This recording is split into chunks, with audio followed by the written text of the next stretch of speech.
अस्सलाम वालेकुम। कैसे हैं आप सब लोग। कल हम लास्ट लेक्चर में हम लोगों ने ईटीएल की लेयर्स को डिस्कस किया था। 4 लेयर्स थी। होपफुली आप सब लोगों को वो लेक्चर क्लियर होगा।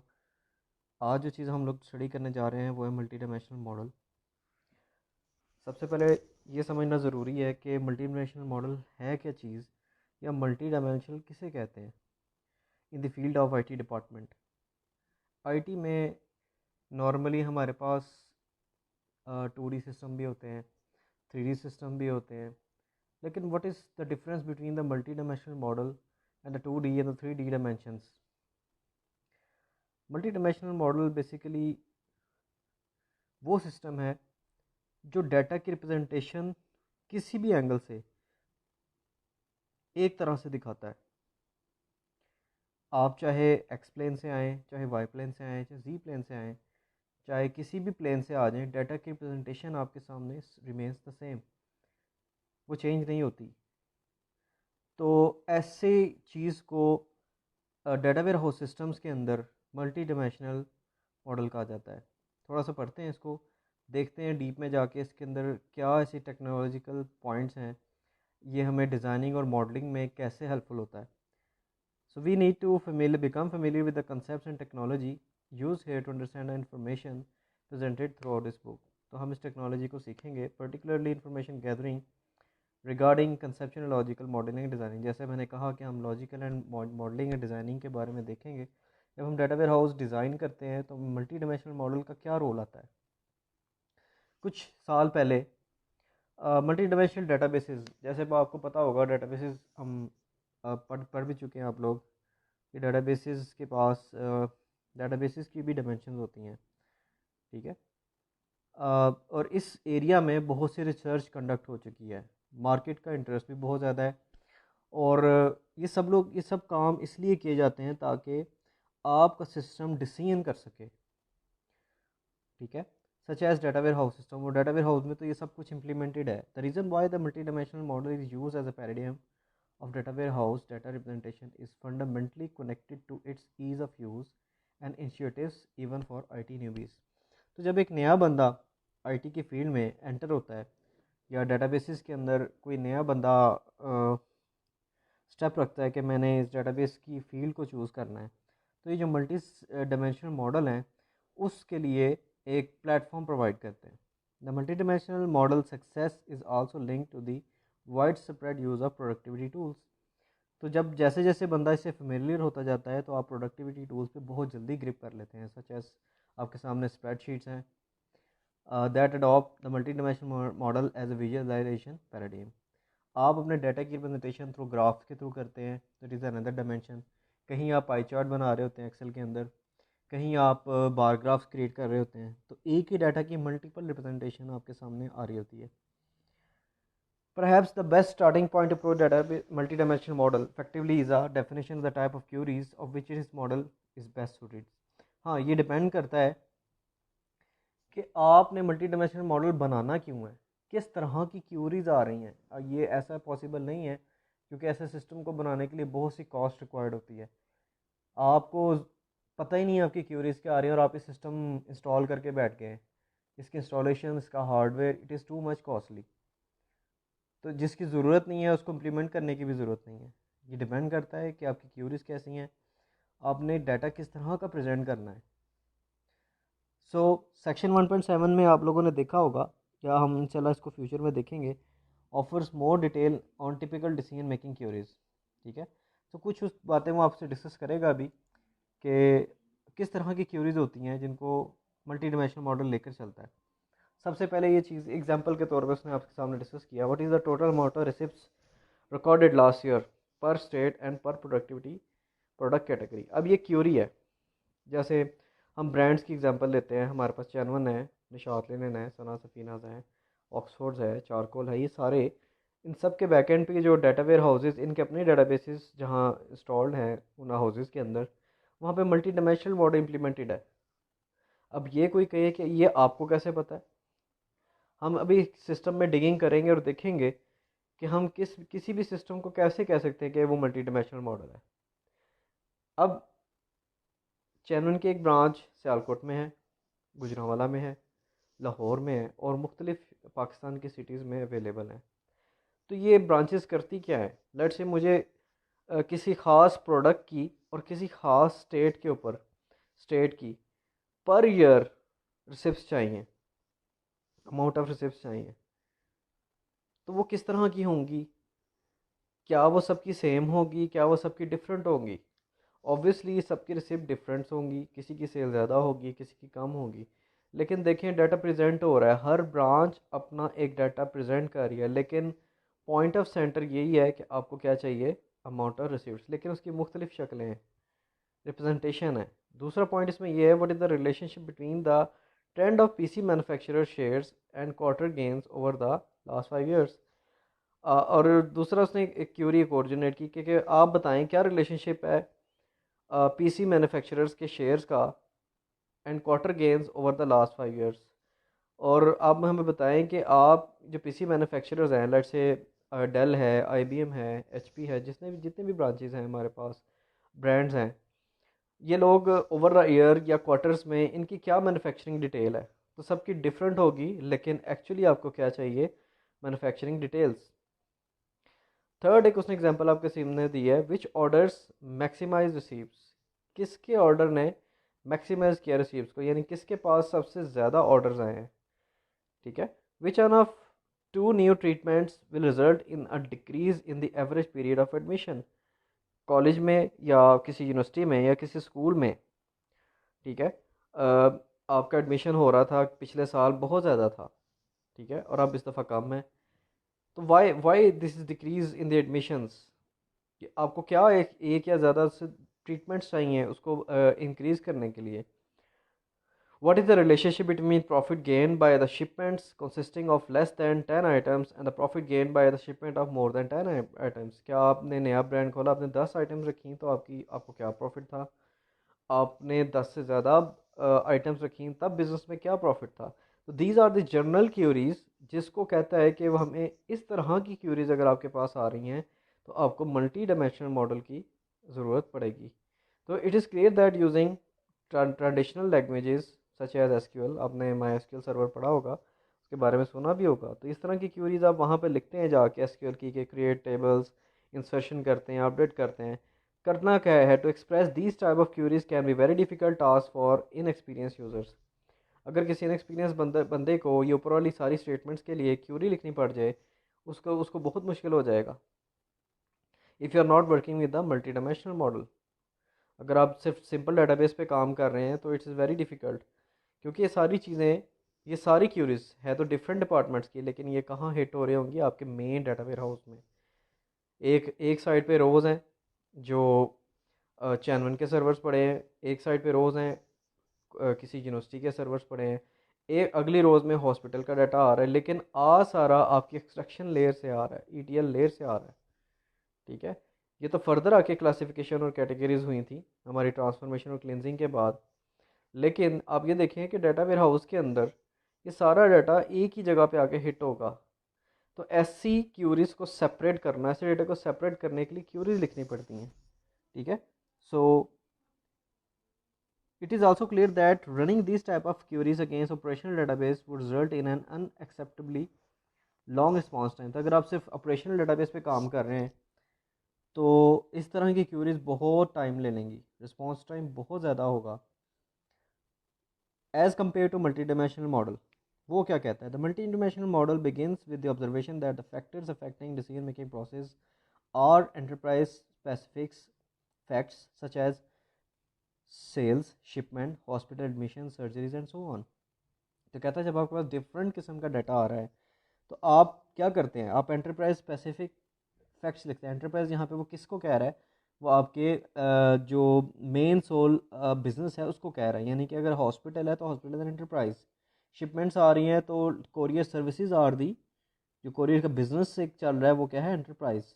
ठीक है, एडमिशन्स कहाँ पे हो रहे हैं, हमारी यूनिवर्सिटीज़ में, हमारे कॉलेजेस में, these are all also called enterprises. ठीक है, instances of a fact correspond to events that occurred.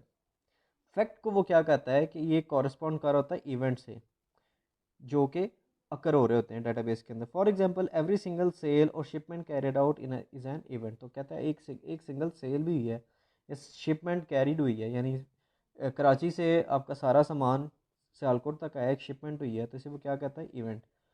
Each factor describe by the values of set of relevant measures that provide the quantitative description for events.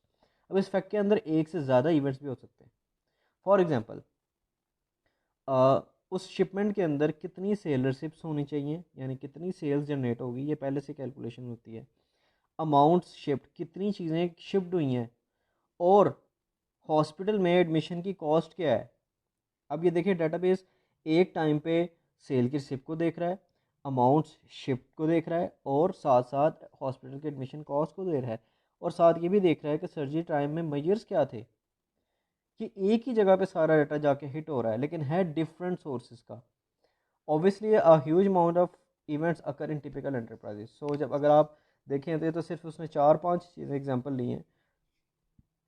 आप पाकिस्तान की Daewoo system देख लें, ठीक है, TCS देख लें, डीएचएल देख लें, उधर से आप पोस्ट ऑफिस को अगर आप ई फॉर्मेट में लेके आते हैं वो देख लें, ठीक है, आपका हॉस्पिटल मैनेजमेंट सिस्टम, आपका सारा डाटा जितना भी है, कितने ज़्यादा डिपार्टमेंट है हमारे पाकिस्तान के अंदर। अगर ये सारे सारे डिपार्टमेंट्स मिल के किसी एक जगह पे डाटा को सेव करवाएं। नॉर्मली बाहर की कंट्रीज़ में ऐसे होता है कि सारा डाटा सेंट्रलाइज किसी एक जगह पे हिट होता है, लेकिन हमारे पाकिस्तान में ऐसा बहुत कम, रेयर चांसेस है कि कहीं एक डाटा वेयर हाउस वो बना नज़र आए। लेकिन फॉर एग्जांपल लेट्स से ऐसा कोई चीज़ अवेलेबल है या ऐसी कोई चीज़ सेव हो रही है, तो सोचें how much type of queries are there, लिखने वाला कितनी क्यूरीज टाइप कर रहा है, और उसके पास कितने डिफरेंट डिपार्टमेंट्स का डाटा एक ही जगह पे हिट हो रहा है। Obviously huge number of events occur in a typical enterprise, too many to analyse one by one. तो अगर आपको उसको एनालिसिस करना पड़े, अब हम एग्जांपल लेते हैं गूगल की। गूगल से आप कुछ भी टाइप करें, आप उर्दू में अपने जो टिपिकल चैट की जो उर्दू होती है वो टाइप करें, वो आपको फिर भी सजेशन देता है नीचे कि जो आप ये बात लिख रहे हैं इससे रिलेटेड मेरे पास ये इन्फॉर्मेशन है। तो ये बात गूगल को किसने सिखाई? आपने तो लिखा अपनी उर्दू इंग्लिश मिक्स करके एक अपनी से एक लैंग्वेज बनाई होती है चैट में हम लोगों ने, उसे हम पेस्ट करते हैं, लेकिन गूगल को ये बात किसने सिखाई? वहाँ पे डाटा वेयर हाउस सिस्टम है, वो एक इंटेलिजेंट सिस्टम है, वो आपकी बात को सेंस करता है, आपने क्या कीवर्ड्स टाइप किए हैं, उसका एनालिसिस होता है। वो इस एनालिसिस की बात कर रहा है। अब दुनिया में या पूरे सियालकोट में जितने लोग गूगल करते हैं, आप इमेजिन करें कितनी क्यूरीज जनरेट होती हैं day by day. Her second, her nano second में कोई ना कोई गूगल कर रहा होता है, लेकिन सब क्यूरीज डिफरेंट है, लेकिन कहाँ जा रही हैं? एक सेंट्रलाइज सिस्टम के अंदर। Imagine placing them all into an n dimension. तो कहते हैं ये सारी जो है जितनी भी क्यूरीज आ रही हैं, अगर आप इसको एन डायमेंशन कह दें कि हर एक क्यूरी एक डायमेंशन है, और वो कितनी है, वो एन है, अननोन, ठीक है।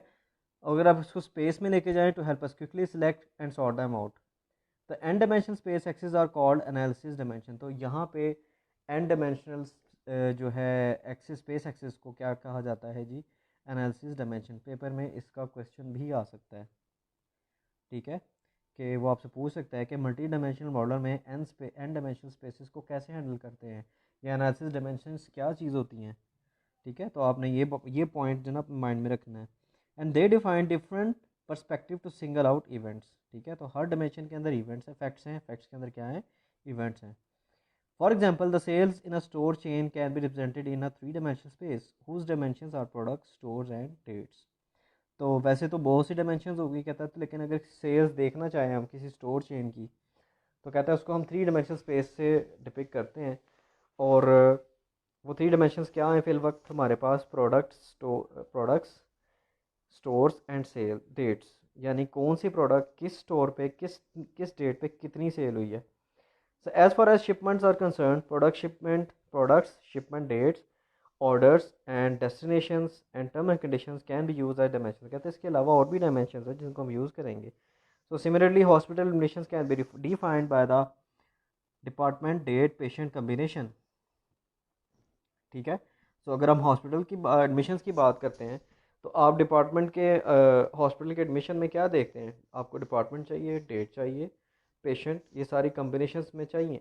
And you would need to add the type of operation to classify surgery operations, ठीक है। तो ये सारी इन्फॉर्मेशन आपको एक किसी पेशेंट को एडमिट करने के लिए चाहिए। The concept of dimension give life to the broadly used metaphor of cubes. तो कहता है अगर हम इसको मज़ीद क्लैरिकली समझना चाहें तो हम क्या करते हैं, हम सारी डायमेंशंस को एक क्यूब में बंद कर देते हैं। तो जिससे क्या होगा, आपकी रिप्रेजेंटेशन होगी मल्टी डायमेंशनल डाटा की। According to this metaphor events are associated with the cube cells, और हर क्यूब के अंदर क्या होंगे, छोटे छोटे सेल्स, ठीक है, और उसकी मजीद अंदर डायमेंशन होंगी। And cube edges stand for analysis dimension. तो हर क्यूब की एज होती है, जैसे एक आपके सामने लूडो का दाना होता है, या आपके सामने एक ब्रिक है, तो उसकी कितने एजेस हैं, ठीक है।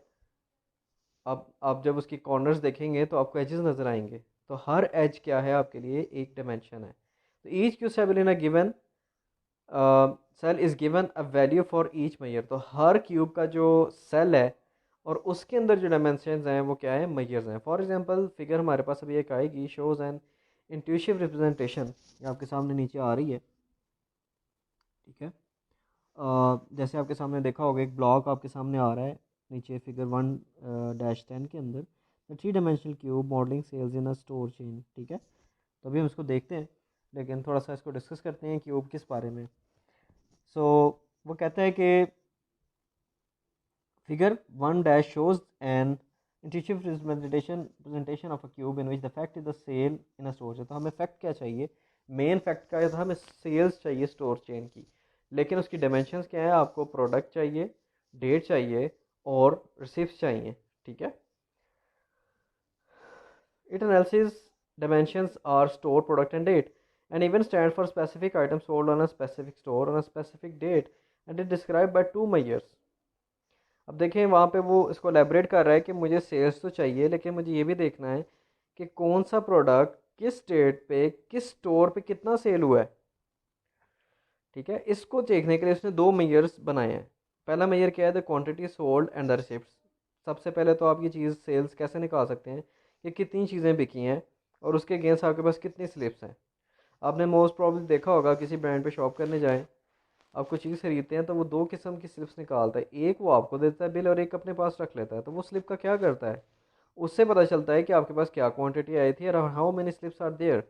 This figure highlights that the cube is sparse.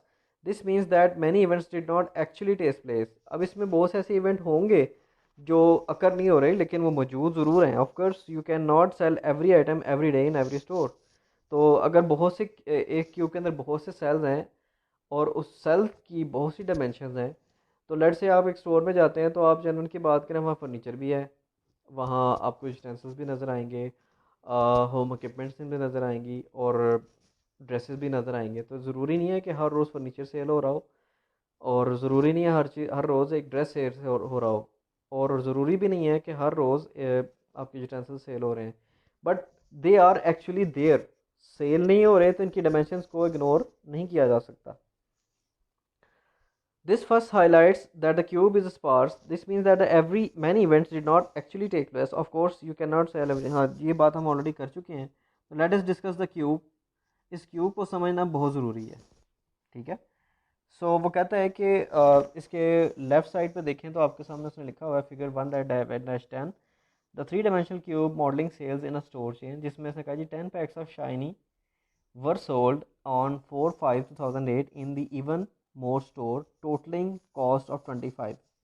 कहते हैं कि 10 पैक सेल हुए थे किसके, शाइनी के। डेट उसने मेंशन कर दी है और स्टोर का नाम क्या था जी, एवरमोर स्टोर, और आपके पास टोटल कॉस्ट क्या आई थी, $25। सो अगर आपके पास एक स्टोर में बहुत सी चीज़ें हैं, आप कहीं भी पहचान पर चले जाएँ, अल्फते चले जाएँ, आपके पास बहुत से एग्जांपल्स हैं, किसी भी बड़े हाइपर मार्ट में चले जाएँ, तो आप देख सकते हैं वहाँ पर कितने डिपार्टमेंट्स होते हैं, ठीक है। सर्फ का अलहदा डिपार्टमेंट है, शैम्पूज अलहदा हैं, आपकी ग्रॉसरी की बहुत सी आइटम्स वहाँ पे आपको नज़र आएंगी। तो दीज आर ऑल, हम उसे डायमेंशंस। अब आप कभी स्टोर पे जाएं तो आपने विजुलाइज करना है, सोचना है कि हर प्रोडक्ट आपको एक नई डायमेंशन दिखाएगी और उसके अंदर मज़ीद डिटेल्स में चीज़ें पड़ी होती हैं, ठीक है। तो जो सिस्टम इसको हैंडल कर रहा होगा ऑब्वियसली वो मल्टी डायमेंशनल होगा, ठीक है। तो वो कहता है जी एक स्टोर में आपके पास 10 क्वांटिटी सेल्स हुई हैं, तो आपके पास कितनी रिसिप्ट जनरेट हुई हैं, 25, ठीक है। स्टोर को उसने बता दी जी वन मोर था, प्रोडक्ट उसकी शाइनी थी और डेट, यानी देयर आर 3 डायमेंशंस। आप देख सकते हैं राइट साइड पे उसने 3 डायमेंशंस बनाई हैं, प्रोडक्ट की, स्टोर की एंड डेट की, और उसके अंदर आपका सारा क्यूब पड़ा हुआ है। ठीक है, so if you want to use, हम अगर देखना चाहें the rational model to represent this cube, you could use the following relational schema. तो आपके पास एक सेल्स का टेबल है जिसमें स्टोर, प्रोडक्ट एंड डेट पड़ी है, एंड रिसिप्ट्स भी पड़ी हैं। तो here the underline attributes make up the primary keys. Obviously आपको पता है कि किसी टेबल में, डेटाबेस के टेबल में अगर प्राइमरी कीज़ क्यूरी वाइज देखें या आप उसका वैसे स्ट्रक्चर देखें तो वो अंडरलाइन नज़र आती हैं। तो here we have 3 primary keys and events are associated with tuples. तो रिकॉर्ड हमारे पास पड़ा है, सच एज एक रिकॉर्ड पड़ा हुआ है। तो ये जो एवर मोर है ये किसकी जगह चला गया, स्टोर की जगह। प्रोडक्ट का नाम क्या था जी, शाइनी। डेट के अगेंस्ट डेट आ गई, क्वांटिटी के अगेंस्ट क्वांटिटी 10 आ गई, और रिसिप्ट्स के अंदर क्या आ गई, 25। तो एक रिकॉर्ड आपके पास पड़ा हुआ है। तो आप इसको एनालिसिस करते हैं। The constraint expressed by this primary key specify that 2 events can not be associated with an individual store. तो जो कंस्ट्रेंट आपने लगाया हुआ है कि तीनों चीज़ें प्राइमरी की हैं, कहता है कि एक ही इंडिविजुअल स्टोर पे 2 इवेंट्स इकट्ठे नहीं आकर हो सकते। ठीक है, उसमें प्रोडक्ट एंड डेट की वैल्यू कम्बिनेशन गिवन है, and that every value combination functionally determines a unique value for quantity and a unique value for a receipt. आप अगर किसी स्टोर पे जाते हैं, कोई चीज़ खरीदते हैं, जो ये तो हो सकता है कि 2 लोग एक चीज़ उठाएं, लेकिन उनके रिसिप्ट नंबर चेंज होंगे, उनकी डिटेल्स चेंज होंगी। ठीक है, this means that the following functional dependencies holds. ठीक है, आपकी डिपेंडेंसी इस टेबल में किस चीज़ के ऊपर है, स्टोर, प्रोडक्ट और डेट पे। यानी आपके क्वांटिटी और रिसिप्ट्स किस पे डिपेंड कर रहे हैं, स्टोर, प्रोडक्ट और डेट पे। To avoid misunderstanding of the term event, यहाँ पे ज़रा कुछ लोग मिसअंडरस्टैंड भी हो सकते हैं, ये इवेंट क्या चीज़ है। You should realise that the group of dimension selected for a fact representation singles out a unique event in the multi dimensional model.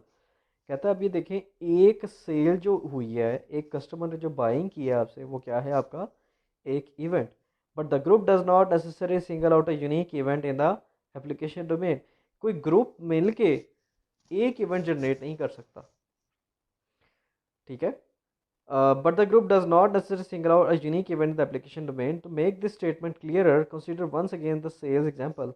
दोबारा इस चीज़ को देखते हैं कि ग्रुप की वो बात वो क्या कहना चाह रहे हैं। The example application domain, one single event sales event is suppose to be the customers purchase of a set of products from a store on a specific date. है कस्टमर ने चीज़ खरीदी स्पेसिफिक डेट पे और specific store से। In practice this correspond to sale receipt, और उसको एक सेल रिसिप्ट भी दी जाएगी। From the view point of the multi dimensional model के व्यू पॉइंट से देखते हैं, if the sale fact has the product, store and date dimensions, an event will be daily total amount of an item sold in a store. तो एक store के लिए वो event क्या होगा, वो देखेगा कि कितनी आइटम सोल्ड हो चुकी हैं, ये स्टोर का इवेंट है।